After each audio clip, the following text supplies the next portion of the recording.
President Ivo Josipovic's letter to Parliamentary Speaker Josip Leko concerning changes to Croatia's electoral legislation was the focus of this morning's parliamentary session. Most of the opposition parties, and the biggest in particular, the Croatian Democratic Union, are demanding to see the letter, arguing that by not showing it to them, Parliament's legitimacy may be undermined, prompting Leko to accuse them of dramatizing the situation. MPs today are also discussing the proposed industrial strategy for the next 7 years. The government held a brief cabinet session today at which the pressing matter of the budget revision and the related spending cuts were not even discussed, with reference to implementation of EU recommendations for reducing Croatia's excessive deficit. Deputy Prime Minister Branko Grčić said the European Commission acknowledged that some progress has been made, but that this is still not enough. Ahead of the session, reporters were curious about the much-discussed move by the Environmental Protection Ministry and the related cost. Minister Mihail Zmajlović denied that this will incur any more spending than previously. The activists behind the referendum initiative aimed at preventing the granting of concessions for Croatia's high-speed motorways announced that they have so far gathered over 160,000 signatures.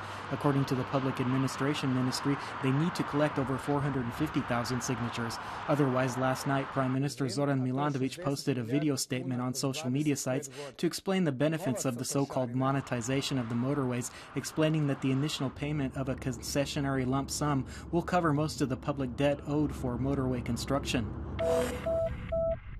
Even though the telecom companies still refuse to forgive the debts of the poor citizens, 4 major cities in Croatia, Osijek, Rijeka, Zagreb, and Split, are ready to begin writing off such arrears beginning already in November. The city of Split, although racked with budgetary problems, wants to forgive such debts for the most needy citizens to demonstrate its social sensitivity.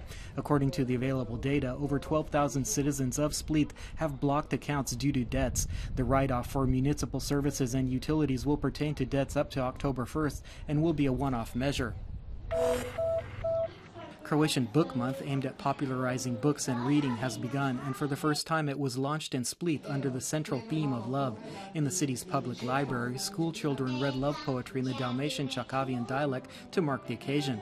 Traditionally, the first day of this event is observed by cutting library enrollment fees in half and also waiving past due fees for late books. In sports, in men's tennis at the ATP tournament being held in Vienna, Austria, Croatia's Ivo Karlovic made it to the quarterfinals yesterday after defeating Austrian Jurgen Melzer 6-4, 7-6. And at a tournament in Moscow, Croatia's Marin Cilic defeated Evgeny Donskoy of Russia 6-3, 3-6, 6-3. In water polo action in the regional league, Rijeka's Primorje defeated Partizan 11-10 in an away match played in Belgrade. This is Primorje's 3rd win in 3 rounds of league play. And finally, the weather forecast for the rest of the day. Conditions will remain unstable this afternoon with a chance of rainfall throughout the country and even thunder showers at places.